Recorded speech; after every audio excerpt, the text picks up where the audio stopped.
Por gentileza, pessoal, cuidado para não atravessarem aí o local da corrida e não acontecer nenhum acidente. E a torcida vem junto! E vem liderando em ponta a ponta.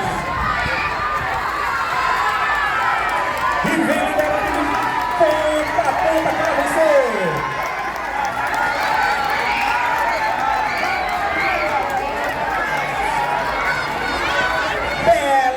Bela foi a campeã da categoria Sub-8. Parabéns a todas. E a galera vem com uma grande salva de palmas aí para todas as meninas que estão completando a prova dos 200 metros.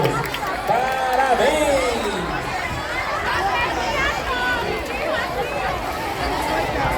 Tá cansada?